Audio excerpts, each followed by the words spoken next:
Curly and the Three Bears. Once there was a girl with curly hair. एक बार की बात है, एक लड़की थी जिसके बाल कर्ली थे. Her name was Curly Locks. उसका नाम था Curly Locks. One day, एक दिन, she went into the forest near her house. वह अपने घर के पास जंगल में गई. She saw a cottage. उसने एक कॉटेज यानी कि छोटा घर देखा. Is anybody in? She asked. उसने पूछा कि क्या कोई अंदर है. There was nobody. वहाँ कोई नहीं था. The bear family lived in the cottage. वहाँ एक भालुओं का परिवार रहता था कॉटेज के अंदर. They have gone for a walk. वह सैर करने गए थे. Curly Locks went in. Curly Locks अंदर गई. She wanted to see who lived there. वह यह देखना चाहती थी कि वहाँ कौन रहता है. She saw 3 bowls of porridge on the table. उसने टेबल पर 3 कटोरे देखे जिनके अंदर पॉरिज यानी कि दलिया रखा हुआ था. There was a big bowl on the table for Papa Bear, a middle-sized bowl for Mama Bear, and a tiny little bowl for Baby Bear. वहाँ पे 3 कटोरे थे. जो बड़ा वाला बिग साइज का था वो पापा बेयर के लिए था, मिडल साइज मामा बेयर के लिए और टाइनी लिटिल बॉल था बेबी बेयर के लिए. Tiny little ball, big ball and middle size bowl. Curly Lock was hungry. She ate the porridge from the big bowl. It was very hot. अब curly lock को बहुत भूख लगी थी तो उसने सबसे पहले सबसे बड़े वाले कटोरे में से पॉरिज खाया, पर वो बहुत गर्म था. Too hot. It was very hot. फिर उसने मिडल साइज बाउल यानी कि जो थोड़ा छोटा था बड़े वाले बाउल से उससे खाया. It was very cold. वो बहुत ठंडा था. उसके अंदर जो पॉरिज था वो बहुत ही ठंडा था. Too cold. She ate from the tiny little bowl. उसके बाद उसने सबसे छोटे कटोरे में से पॉरिज खाया. It was just right. वह बिल्कुल सही था. Curly Locks ate up all the porridge. Curly Locks ने पूरा पॉरिज खा लिया.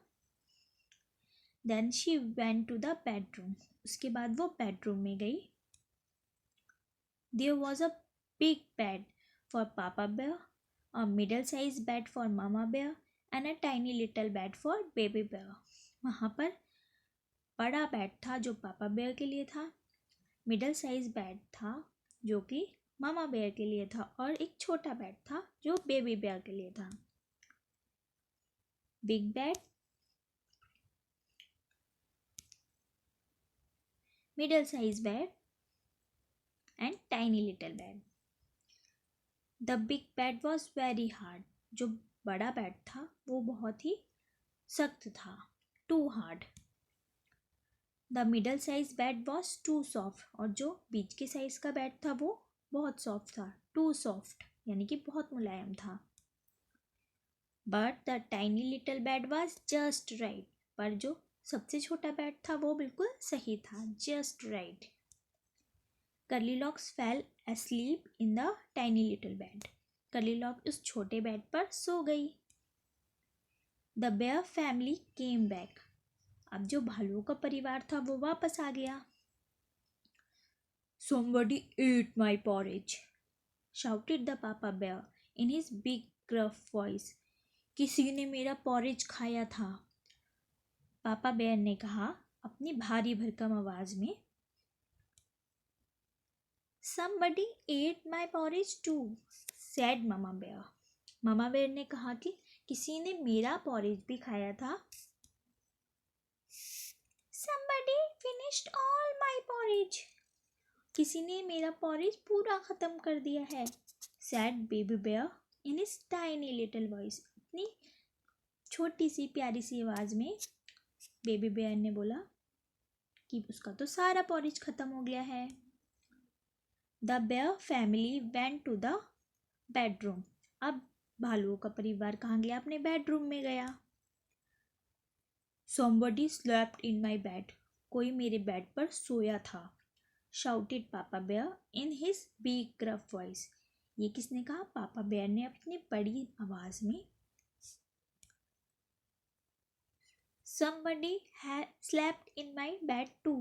कोई मेरे बेड में भी सोया था। Said मामा बेयर, ये मामा बेयर ने कहा। Somebody is sleeping in my bed. कोई मेरे बेड में सो रहा है। ये किसने कहा? Said baby bear in his tiny little voice. अपनी छोटी सी आवाज में और प्यारी सी आवाज में किसने कहा? बेबी बेयर ने कि कोई मेरे बेड पे सो रहा है। तो भालू के परिवार को क्या हुआ होगा? वो शॉक्ड हो गए होंगे ना। कर्लीलॉक्स woke up. She saw the 3 bears. कर्लीलॉक्स उठ गई और उसने देखा कि उसके सामने 3 भालू खड़े हैं बड़े से। She jumped down and ran out of the cottage and as fast as she could. वो जल्दी से वहाँ से कूदी और इतनी तेज भागी जितनी तेज वो भाग सकती थी उस कॉटेज से, उनसे बचकर। Thank you, students.